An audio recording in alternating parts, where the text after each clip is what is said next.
quality title race of all time, but coming out on top again in the Premier League, Manchester City.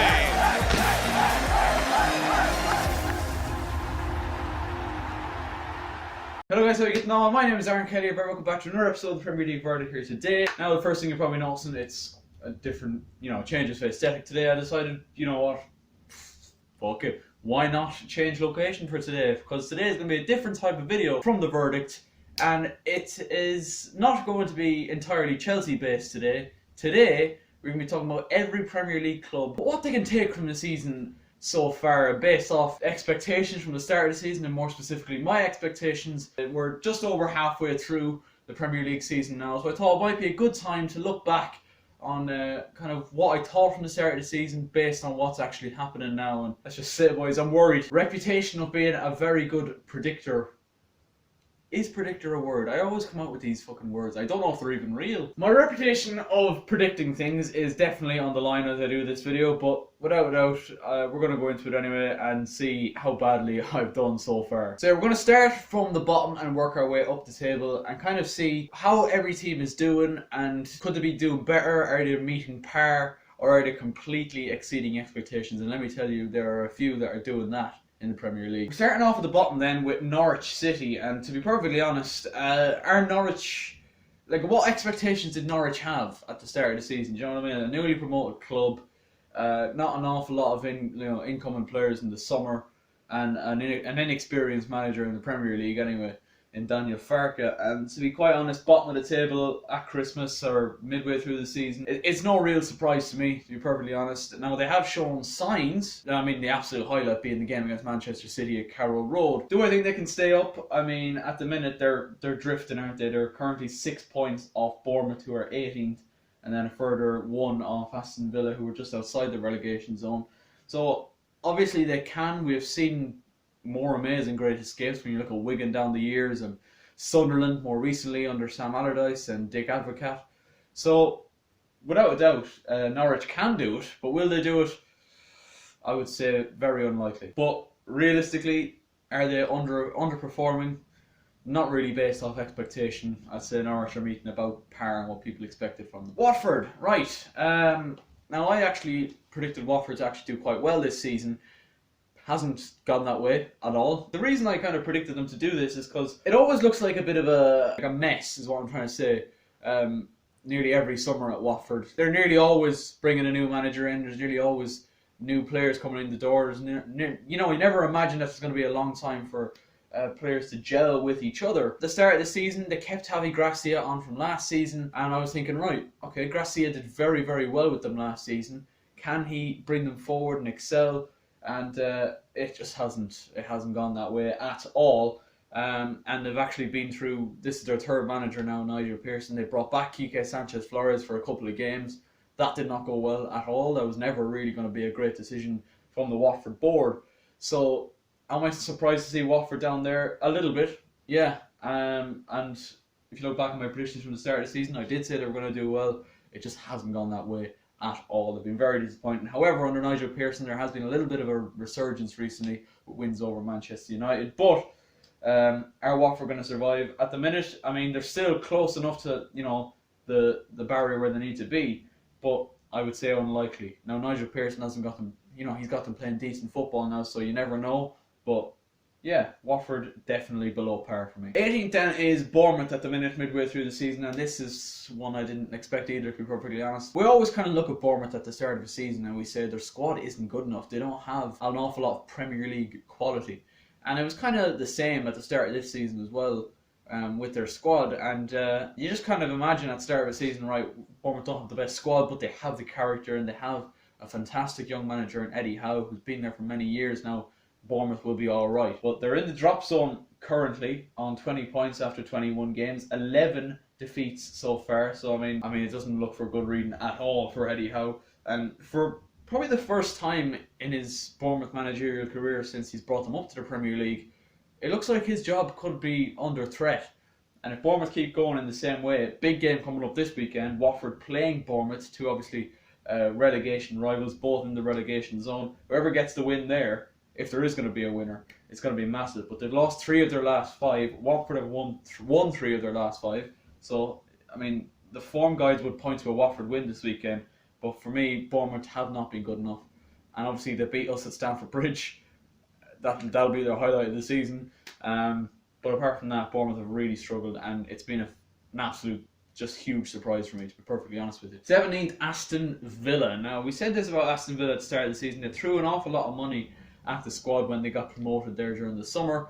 And have they done well? I mean, they're outside the relegation zone, so they'll take that. They've got a couple of decent results. They have Manchester City this weekend.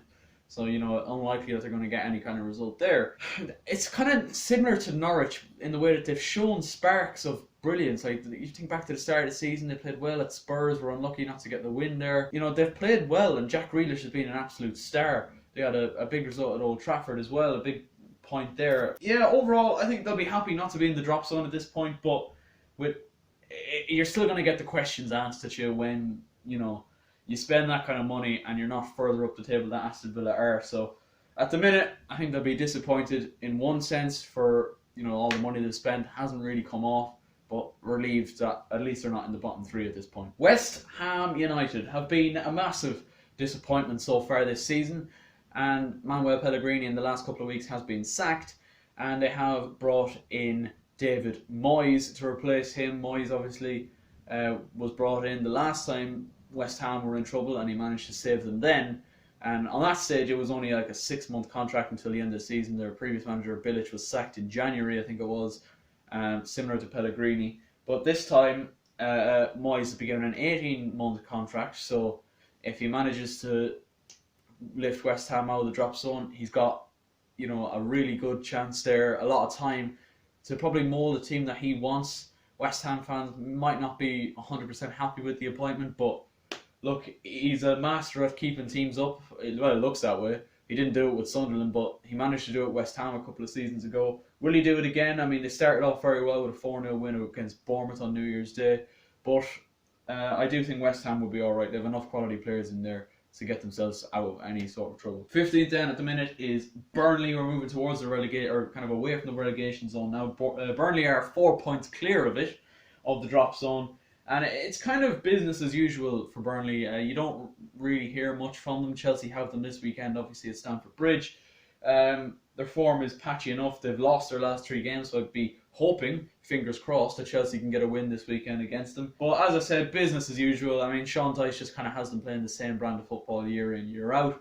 And unlike last season, there's no distraction of European football for Burnley anymore, so they can just concentrate on keeping themselves in the league, and I think they will do that comfortably enough. 14th then is Brighton and Hove Albion, and to be honest, when Brighton sacked Chris Hughton at the end of last season, I was thinking it was a very, very harsh decision by the Brighton board. I thought Chris has done a fantastic job there, and Graham Potter brought in a fella who has absolutely no managerial experience in the top flight, but he's done very, very well, and not only has he got Brighton up to a solid 24 points so far in the first 21 games, he has them playing a brand of football that has the Brighton fans excited again. Like, they're playing nice, free-flowing, attacking football. There's times I haven't watched an awful lot of them this season, but I was watching them against Chelsea, obviously, on New Year's Day, and you know, there was times where they played some lovely free-flowing football. Obviously, the biggest result for them would have come at Tottenham, and Aaron Connolly was the main man that day.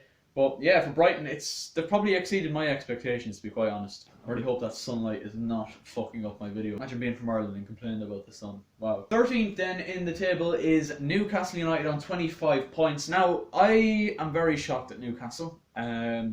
I didn't think before the season started. I don't even know. I may even have them down for relegation. I'm not even sure. I'm not even going to bother checking that video until the end of the season. No, for Newcastle, it's been very, very good. If you remember, if you're a subscriber to the channel since last summer, I made a video called "The End of Newcastle United" after they sacked, when they didn't sack Rafa Benitez, but he walked out, and West Ham, or Newcastle rather, let him walk out easily.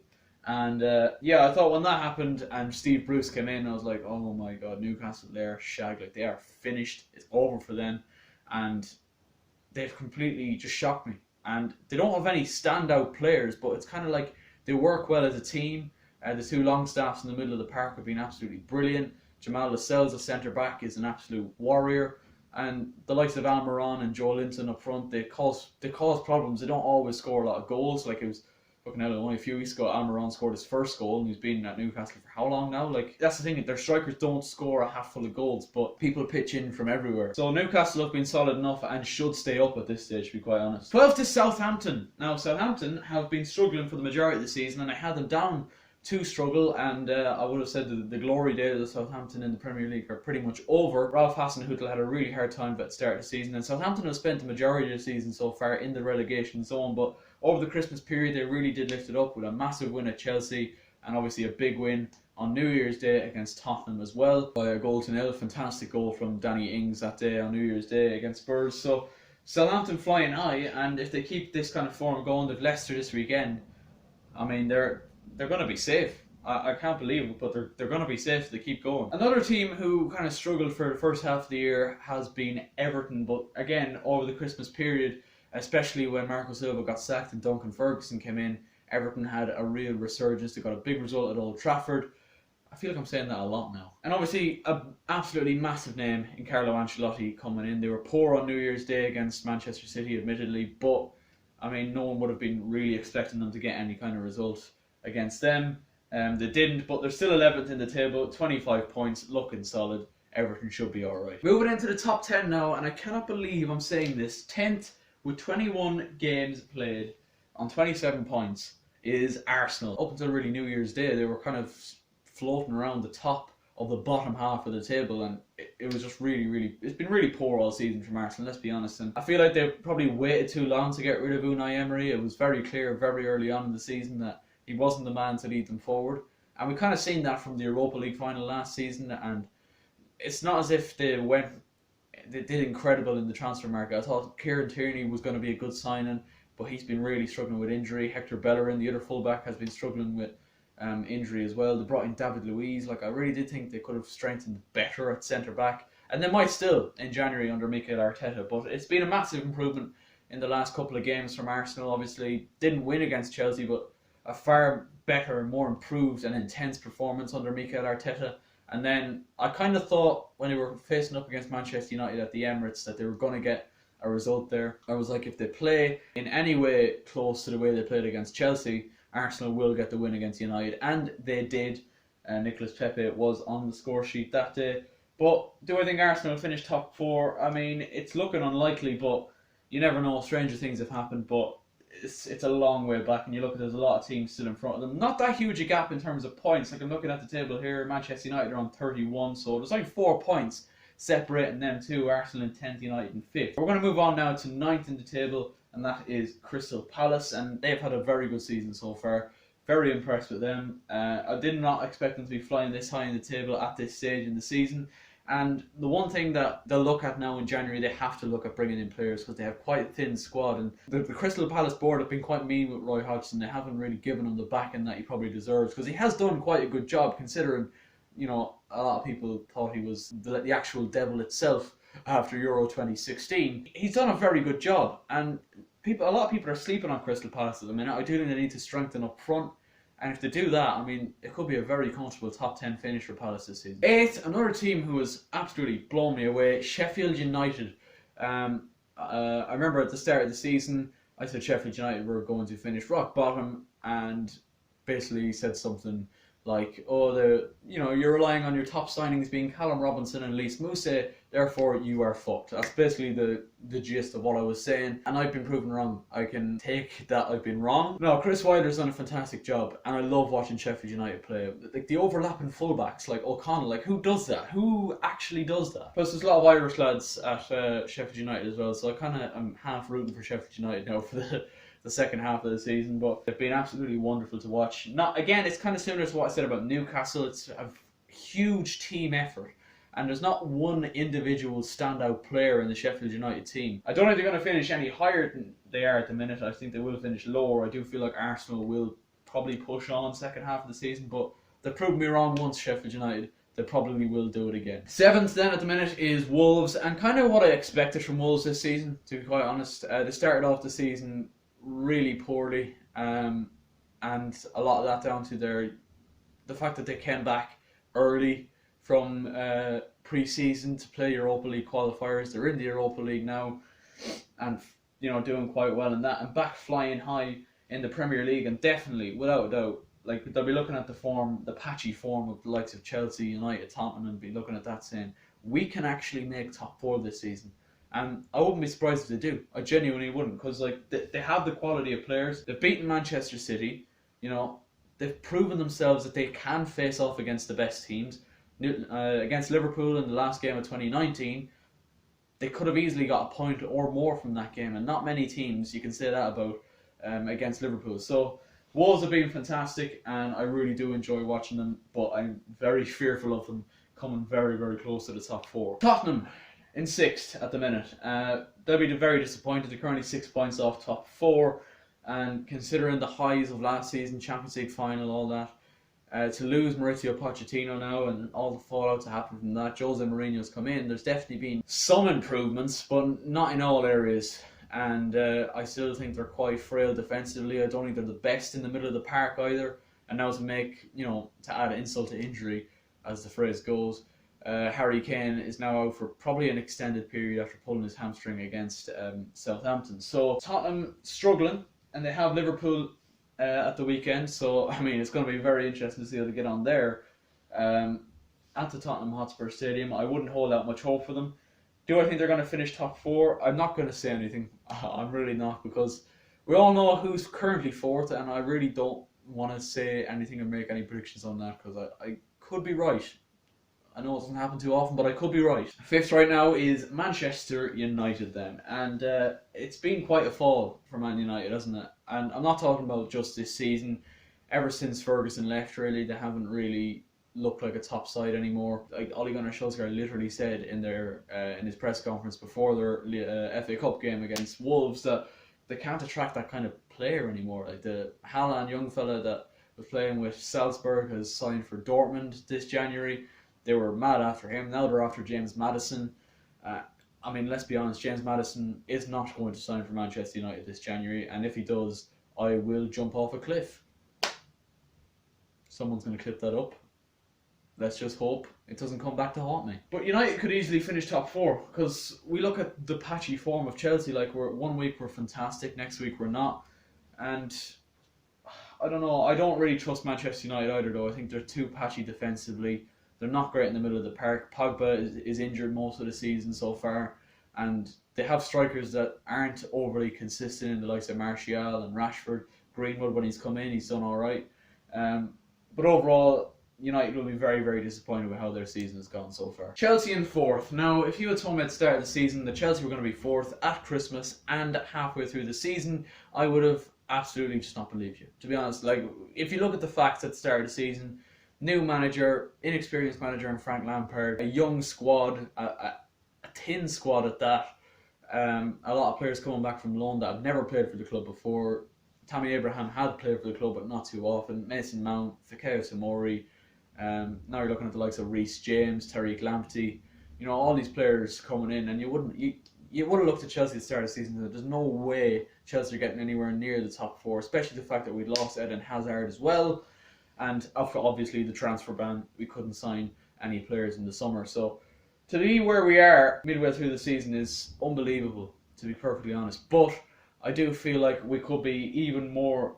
We could have that place absolutely solidified at this point if we had got wins against Southampton, against Bournemouth, against West Ham. You look at that, like, that's 9 points. That leaves you well clear of Manchester United and Tottenham and Wolves. Like, it leaves you absolutely flying and up near Man City and Leicester, to be perfectly honest. So if we had won them games, think about where we could be now. Do you know what I mean? Like, we could be absolutely on the beach and laughing. Oh, it's just frustrating, man. I'm just very, very happy that we're in the position we're in at this stage. 3rd, Manchester City. Now, Man City will be very disappointed with their season so far, simply because the last 2 seasons for them has been near on perfection. Winning the title, being Centurions, all that kind of crap. And only till last season they were kind of pushed by Liverpool, but you would have expected Man City to be up there once again, with Liverpool challenging for the title at the top of the table. Now, look how many points is in it. City on 44, Liverpool on 58. That's a massive gap to make up at this stage. And Liverpool have a game in hand. I wouldn't hold that much hope if I was a Man City fan of retaining the title at this point. They just have to keep the pressure on. They have a game this weekend against Aston Villa, which they should win. And Liverpool, there is potential there for them to drop points against Tottenham, but I would doubt it. So yeah, Man City will be very disappointed, especially with the amount of money Pep's thrown. It's not as if he spent no money during the summer either. Like, he brought in Rodri for a hefty fee. He brought in João Cancelo. Like, those are two massive reinforcements. Now, what he could have done is bringing in a big centre back, someone like Kalidou Koulibaly, who Chelsea are after at the minute.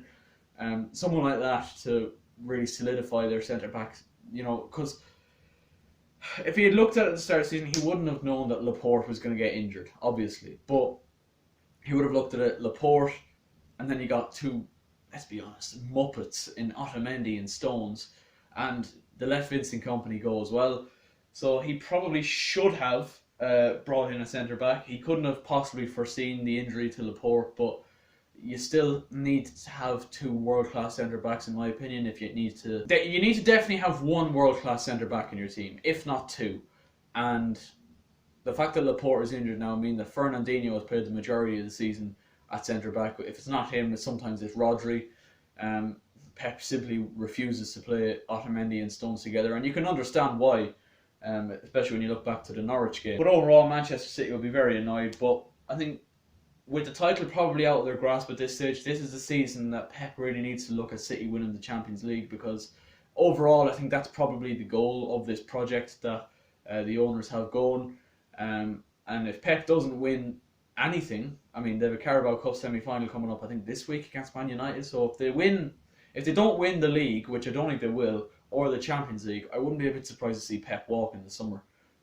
Especially now that he's there, 3 and a bit years at this stage. Possibly the biggest surprise of the season, I'm talking even bigger than Sheffield United, is that Leicester City are in second, lads. We are 21 games into the Premier League season. Leicester have 45 points. Now, they're nowhere near Liverpool, but no one is. But they are the best of the rest, let's be honest. They've played some incredible football, and Brendan Rodgers has a fantastic young team there. Let's be honest. This Leicester team is better than the team that won the title in 2016, in my opinion. Yes, they had Kante, they had Mahrez, but apart from that, they had Vardy. But like, you look at the rest of the team, it was fairly average. Danny Drinkwater, Mark Albright, Wes Morgan, Robert Hoot, Danny Simpson, Christian Fuchs. Like, this team is way better than that team. Now you're looking at Schmeichel, you're looking at Ricardo, Chilwell, Soyuncu, Evans, Maddison, Ndidi. I'm probably leaving some out. Harvey Barnes, Ayoze Perez, Jamie Vardy still banging in the goals. Like, they have a fantastic team there, Leicester. Finishing off with Liverpool then. 20 games played, 19 victories, 1 draw, 0 defeats, 58 points. Liverpool are champions, lads. Well done. You have finally done it. After all these years, Liverpool are going to be champions of the Premier League. I have absolutely no doubt about that. And there's probably Liverpool fans watching this right now who are saying, oh, shut up, man, shut up, bro. You have bottled a league title before, yeah, a couple of times, admittedly. But I just think with that kind of a gap now, 13 points clear, with a game in hand, I mean, I just don't see how you can lose it from here. Yes, it's only January. You don't win anything in January. I know, I've heard it all, right? I live with three Liverpool fans, sorry. I live with 3 Liverpool fans in this house, and they're all saying the same thing. It's not over till it's over, but I just think that gap is just far too much for either Leicester or Manchester City to make up. So, not even playing their best football at times. Obviously, they're now European and world champions. I mean, 2019 was an incredible year for Liverpool, and I can just see more of the same in 2020. Try telling me who's going to stop them. I can't see anyone stopping them. They've Tottenham this weekend. It'll be a big test away from home. But I have no doubt that they will, at the very least, get a draw, if not a victory, to put them even further clear in the race for the title. Right, well, that video went on a bit longer than expected. I hope you guys did enjoy it, and I hope you stuck around till the end. If you did enjoy, please do leave a like and subscribe down below. I'll see you guys in a bit. Take care, and good luck.